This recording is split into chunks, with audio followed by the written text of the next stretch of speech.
Bon, j'avais dit que je voulais pas faire de vidéo spoiler là-dessus. Mais vu les commentaires, faut qu'on en parle.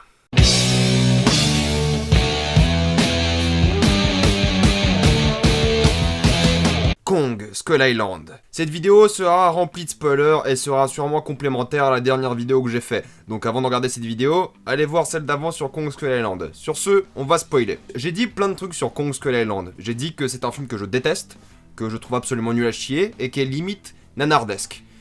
Et il faut comprendre un truc à propos des films en général et des gens, c'est que quand je dis que je déteste ce film, c'est parce que j'aime beaucoup King Kong. C'est mon monstre préféré, vraiment, c'est le... Pour moi, c'est toujours été j'ai toujours eu une fascination pour King Kong. Toujours été un personnage très intéressant à mon goût. C'est un gros monstre qui protège sa maison. Voilà, comme tous les monstres de tous les films de tous les temps. Mais King Kong, il y avait cet aspect un peu plus attachant, je trouve. Surtout avec la version de Peter Jackson qui m'a vraiment fait comprendre pourquoi King Kong était un personnage que j'adorais. Et au fait, j'ai jamais eu ça dans ce film. J'ai jamais eu un King Kong...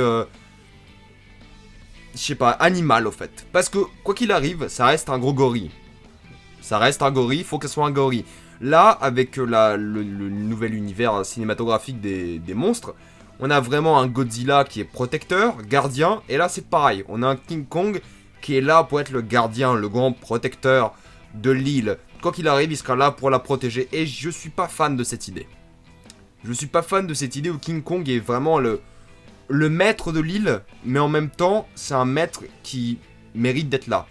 Il est pas là parce qu'il est au sommet de la chaîne alimentaire, d'après le film. Il est là parce que il protège les gens, parce que c'est le gardien de l'île. C'est la nature qui protège la nature.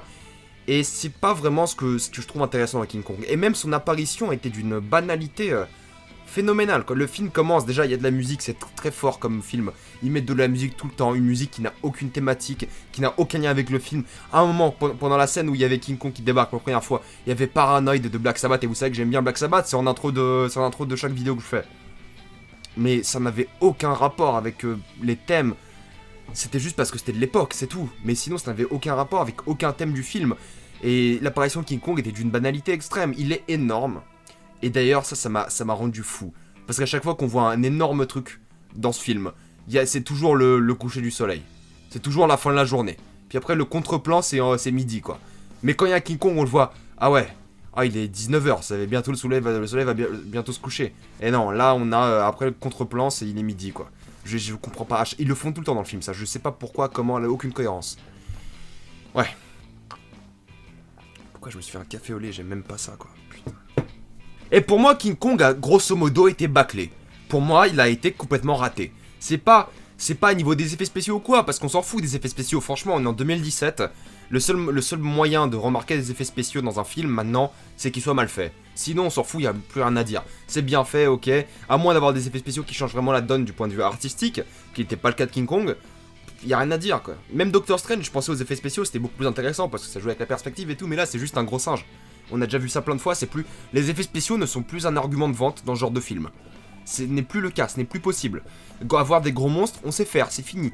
Ce qui est important maintenant, c'est le côté artistique. Et tous les monstres de ce film, il y en avait tellement. Et ils servaient tous à rien. Sauf King Kong et le gros lézard. Mais sinon, ils servaient tous à rien. Le gros bison, il servait à rien. Juste pour dire que King Kong les protège. Voilà. Le gros... c'était quoi, je sais même plus c'était quoi l'insecte. Il sert à rien. Juste pour dire qu'il y a un gros insecte. La grosse araignée était pas mal pour le coup. Parce que la grosse araignée était différente d'un point de vue artistique. Elle était énorme, ça se mélangeait un peu aux arbres, ses pattes, c'était une forêt de bambou à ce moment-là, je sais plus. Mais j'aime bien, là j'ai beaucoup aimé l'araignée parce que ça se mélangeait beaucoup au décor et ça donnait un truc plus naturel, plus artistiquement avancé. Le gros bison, c'est un truc qui sort d'un Miyazaki, pourquoi pas, hein. Mais pareil, les gros insectes, les ptérodactyles.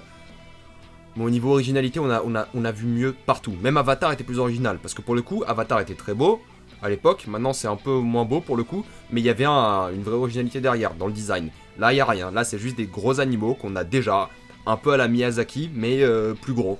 Et il n'y a rien de spectaculaire. Même les lézards, c'était sympa quoi, à regarder une fois, puis après... Non, donc le film n'a aucune originalité, d'un point de vue artistique. D'un point de vue de la mise en scène, c'est pareil, aucune originalité, mais je vais en parler après. D'un point de vue de la musique, alors là, c'est le néant total. Là, juste pour moi, Paranoid Black Sabbath, c'était l'exemple du film. C'était débile, c'était aucun. C'est pas comme ça qu'on fait une apparition de King Kong au cinéma, c'était complètement raté. La musique était le pire choix au monde à faire. Juste parce que c'est des années 70, faut pas mettre Black Sabbath. On a compris. En plus, Paranoid. Alors, tous les gens qui écoutent Black Sabbath savent très bien que Paranoid... Je crois que c'était Paranoid, maintenant je me mets le doute. Mais Paranoid, c'est le gros cliché Black Sabbath, quoi. Il y en avait dans Suicide Squad aussi, je crois que c'était Paranoid. Paranoid, c'est sûrement parmi leurs chansons les plus connues. Mais elle sert à rien.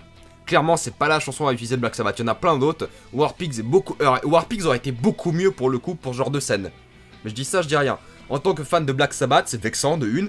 Et en tant que personne qui va au cinéma, cinéphile, c'était pas bien. C'était juste pas une bonne musique à utiliser. War Pigs aurait été meilleur pour le coup. Si vous voulez mettre Black Sabbath, mettez War Pigs. L'apparition était ratée et grosso modo, tout ce qui concernait King Kong était raté. Je sais pas comment cette image de gardien est venue à exister, pourquoi pas. Mais le fait qu'il croise Brie Larson, il lui laisse se faire caresser. Il y a Tom Hiddleston à côté, ils sont en mode c'est bon, il est gentil maintenant. En fait, c'est un protecteur. Faut pas le vexer, faut pas l'énerver quoi. Ouais, c'est compréhensible. Tous les animaux, faut pas les énerver. Sauf ceux qui veulent vous manger. Et c'est pas le cas de King Kong. Les gorilles, ça mange pas ça mange des fruits, genre. Putain. Ce que je veux dire par là, c'est que dans le film de Peter Jackson, je le compare parce que je fais ce que je veux. Il y avait un vrai attachement qui s'est créé au fur et à mesure du film avec le personnage féminin. C'est King Kong, c'est connu, c'est fait pour. Là, ils ont essayé, il y a une scène, genre, où le moment où King Kong se laisse toucher par Brie Larson. Il y a l'autre scène aussi où Brie Larson voulait aider le bison, mais il y a rien il y a rien, il y a aucun attachement entre les deux. Il y a rien qui a été fondé par le film pour les spectateurs. Avec Naomi Watts et King Kong de Peter Jackson, ça a mis du temps, le film dure 3 heures, ça a mis du temps, ils commençaient à se comprendre, à se parler, ils communiquaient. Et King Kong la protégeait parce qu'il l'aimait. Là, King Kong le protège parce que ça a l'air d'être son devoir. C'est chiant comme idée quoi, c'est clairement chiant, son devoir de protéger tous les gens là-bas, toute la nature qui est là-bas. Et de tuer tous les gens qui veulent s'y opposer, c'est chiant. Et toutes les scènes avec King Kong étaient d'une banalité extraordinaire quoi. Même les scènes d'action avec King Kong qui étaient filmées... Celle avec King Kong était bien filmée, c'est celle avec les soldats qui était pas bien filmée. Mais celle avec King Kong était pas spectaculaire quoi. Les scènes avec Godzilla étaient bien meilleures. Dans le dernier Godzilla c'était bien mieux filmé, beaucoup plus impactant. Il y avait une vraie échelle, là c'est genre... Tapez-vous, on s'en fout genre. Aucune géographie, il y avait Brie Larson qui était sur une montagne, d'autres qui étaient là, on comprenait rien. C'était le bordel. En tout cas ce que je veux dire par là c'est que King Kong est raté en tant que personnage, est raté en tant qu'idée, et est raté en tant que symbole en fait, parce que c'est avant tout un symbole de cette nature qui se venge et qui fait attention à son propre écosystème. Et c'est raté. Ce que j'ai bien aimé à propos de King Kong, c'est le fait que c'est sa maison. Vu qu'il est tellement grand, et l'île n'est pas si grande que ça au final, il peut se balader des bouts de l'île très rapidement. Et j'ai adoré voir un King Kong gigantesque. Ça le rendait vraiment intimidant.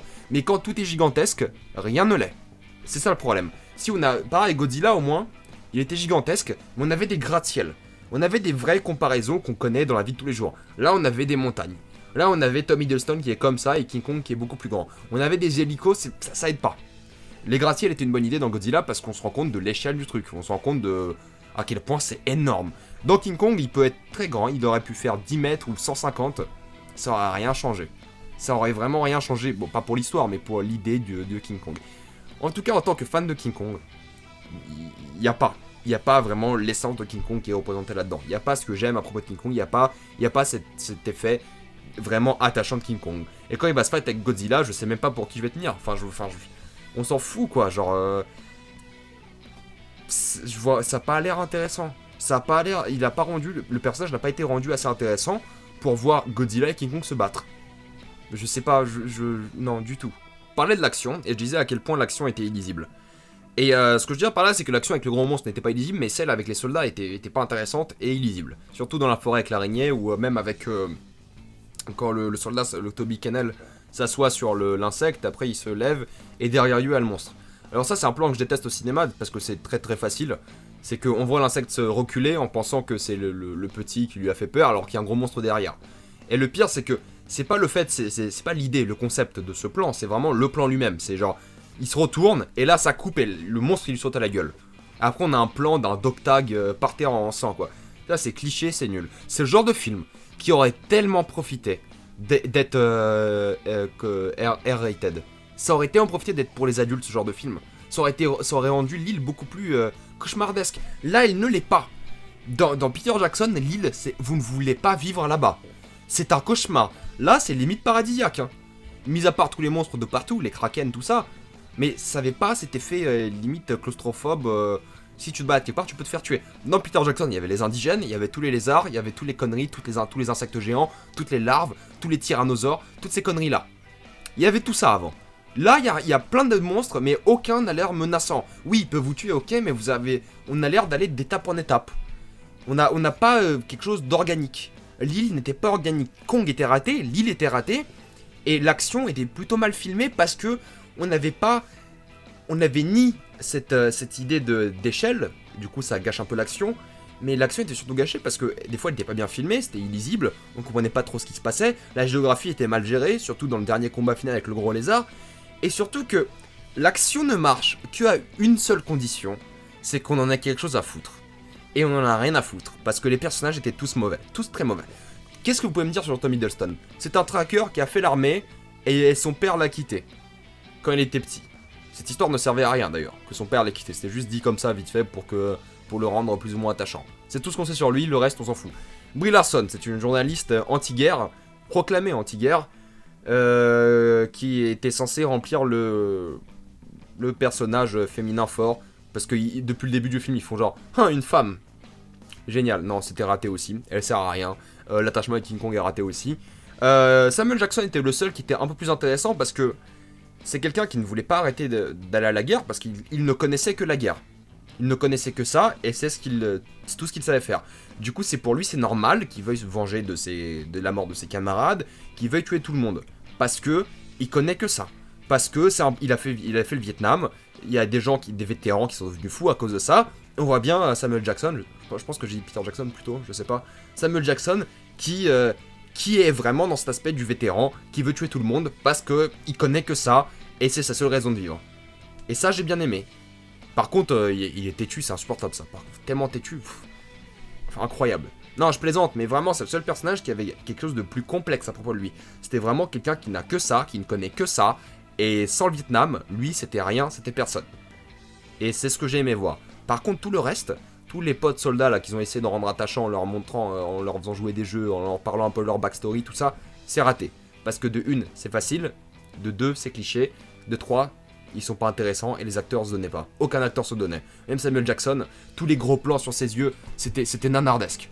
Ça, les mises en scène sur ces conneries comme ça, genre, oh, les gros plans sur les yeux de Kong, puis les gros plans sur les yeux de Samuel Jackson, puis de John Goodman qui va se faire manger, et enfin, les gros plans ne marchaient pas dans ce film. Quand vous avez des trucs tellement énormes, des gros plans comme ça rend l'échelle encore plus banale qu'elle l'est actuellement. Mais du coup, personnage c'était raté. Il s'était raté, Kong s'était raté, tout était raté. Et le message anti-guerre, vous m'avez sorti dans les commentaires cette connerie de message anti-guerre. Ce n'est pas un message anti-guerre si le film vous dit que c'est un message anti-guerre. Ça a l'air banal comme ça, c'est l'air con dit comme ça surtout, mais il faut comprendre qu'un bon message anti-guerre, c'est un message qui n'est pas là dans ta gueule en mode on vous dit que la guerre c'est pas bien. On vous dit que c'est pas bien parce que ça. Et le parallèle avec la guerre et Kong et tout était débile. Ça c'est débile. Ils ont même pas joué sur l'histoire du Vietnam, sauf avec Samuel Jackson, mais sinon ils ont pas joué avec ça. Vraiment, genre il y avait tellement de comparaisons à faire, c'était 2 forêts, le Vietnam c'était une forêt aussi, Kong c'était une forêt, il y avait plein de trucs à faire là-dessus. Il y avait plein de comparaisons à faire avec des Viet Cong, etc. Il y avait quoi faire. Ils ont pas du tout joué là-dessus, ça servait à rien. Et le message anti-guerre, si on vous dit toutes les 5 minutes que la guerre c'est pas bien, parce que c'est pas bien de tuer, et Tom Hiddleston qui sort des phrases, personne ne revient réellement de la guerre. Alors ça c'est nul, parce que c'est nul parce qu'on connaît de une, et c'est qu'il y a aucune originalité là-dedans. Et on vous le dit tout le temps que c'est pas bien la guerre. C'est pas un film anti-guerre si on vous dit que c'est anti-guerre, que c'est pas bien. Ça l'est pas. Un bon film anti-guerre, c'est un film qui vous montre à quel point la guerre c'est pas bien, et après, votre conclusion, c'est que la guerre c'est pas bien. C'est pas... Si le film vous dit que la guerre c'est pas bien, tu seras en mode ouais bon j'ai compris, ouais c'est pas bien. Mais si un film vous montre que la guerre c'est horrible, que la guerre tue des gens, que c'est une calamité abominable, que c'est l'une des trucs les plus stupides qu'on fait en tant qu'humain sur Terre, et vous le comprenez, là c'est un bon message anti-guerre. Là, ça l'est pas. Arrêtez de dire tout de suite que c'est un message anti-guerre. C'était la même comparaison qu'avec Jurassic World qui parlait de cette... qui a parodié un peu les blockbusters en disant qu'ils font toujours la même chose. Vous ne pouvez pas, comme Jurassic World, dire que tous les blockbusters sont mauvais en étant mauvais et en disant que les gens ça les saoule en faisant exactement la même chose que tous les blockbusters. Là, dans Kong, vous ne pouvez pas dire que la guerre c'est pas bien en disant que la guerre c'est pas bien comme tout le monde.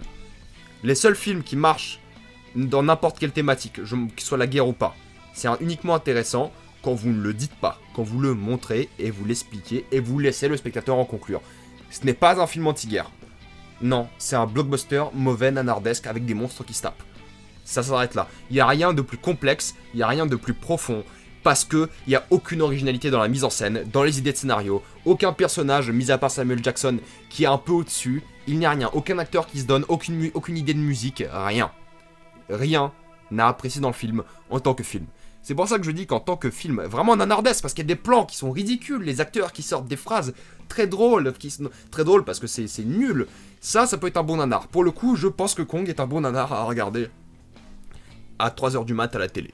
Tellement c'est débile et nul et tout ça. Et je sais que vous n'êtes pas d'accord avec moi parce que vous l'avez dit, et je comprends, mais ça c'est mes arguments, parce que vous m'avez dit il n'y a aucun argument. Là, ce sont mes arguments. Mes arguments, c'est que c'est mal filmé, parce que l'action on comprend rien, il n'y a aucune idée de mise en scène, il y a des plans, ah oui l'editing, alors là, il y avait un truc que j'avais bien aimé pour le coup. Quand il y avait la tête de Nixon dans l'hélico qui montait, puis après à l'envers. Ça c'était marrant. Vous voyez ce genre de truc, quand l'hélico descendait, la tête de Nixon était à l'envers. Ça c'était marrant. Mais tout l'editing, c'était d'une brutalité, on peut jamais respirer. Alors les scènes en hélico, où ça passe de plans, mais ça coupe tellement vite, ça vous rend épileptique. À un moment, c'est plus possible. Avec le son qui est là, de n'importe comment. Il faut comprendre que vous pouvez pas faire un film comme ça si on respire jamais. Et respirer, c'est pas que par l'histoire, c'est aussi par les plans. Si vous voulez montrer Kong en énorme, en très grand, en faisant un plan énorme sur lui, puis après 20 plans à côté pour tous ses membres et tout, c'est pas bien. Ça l'est pas. Donc, on résume avec King Kong et on arrête là, parce que ça fait longtemps que je parle et... on arrête là. C'est mal filmé. C'est mal réalisé. Il n'y a pas beaucoup d'idées de mise en scène. Il y en a très peu. Vraiment très peu. Et il n'y en a aucune que j'ai vraiment trouvé hors du commun et incroyablement bien. C'est mal écrit. Les personnages sont pas attachants. Il y a aucun enjeu derrière. On comprend pas où va le film. C'est mal rythmé. Les dialogues sont mauvais. C'est mal édité. Épileptique. C'est un mot qui vous énerve, du coup je vais le répéter. C'est quoi, Kong n'est pas bien, tout simplement. L'univers cinématographique s'annonçait bien avec Godzilla, s'annonce beaucoup moins bien avec Kong. J'ai hâte de voir la suite quand même, parce que c'est quand même un truc que j'adore, voir des monstres se taper. Hein. Pensez pas que j'aime pas ça, j'adore voir des monstres se taper. J'adore ça. Tous les gens qui disent que je crache sur les blockbusters, c'est faux quand même. La majorité des blockbusters, je les apprécie. Hein. Enfin, regardez mes vidéos, c'est tout simplement. Vous me dites toujours ça. Non, mais celui-là, je l'aime pas. Il y a tout dans le film, je sais même plus ce que j'ai dit, parce que ça m'énerve, c'est un film qui m'énerve parce que j'adore King Kong. Mais tout ça, ça ne marche pas dans le film, et ce n'est pas un bon film. Mais si vous aimez les films qui sont ridicules et nuls et hilarants à cause de ça, vous allez peut-être apprécier King Kong. Skull Island. Kong, Skull Island. Qu'avez-vous pensé de Kong, Skull Island? Il faut en parler. La dernière vidéo, vous le faites très bien. Quand je vous énerve, vous communiquez directement très bien. Vous donnez des arguments, vous participez, vous parlez. Tant mieux. L'idée pour moi, c'est de vous faire participer, de vous faire débattre. Et oui, c'est que la vidéo d'un gars sur internet. Pensez pas que mon opinion est universelle. C'est faux. Si vous aimez un film, au lieu de me dire que je n'aime rien et que vous me détestez et que vous voulez que je meure, oui, il y en a. Dites-moi pourquoi vous avez apprécié le film. Et si vous me dites des arguments pour lesquels vous appréciez le film, moi je les accepte, ça me dérange pas. Enfin, qu'est-ce que j'ai à perdre, franchement. Et pareil pour vous, genre au lieu de me dire que mais qu'est-ce que tu racontes, c'est vraiment de la merde, sans dire pourquoi c'est de la merde, pourquoi pas. Il y en a qui l'ont fait, il y en a qui m'ont dit tu dis de la merde parce que j'ai trouvé que c'était comme ça. Ouais, bah c'est ça, ouais, pourquoi pas.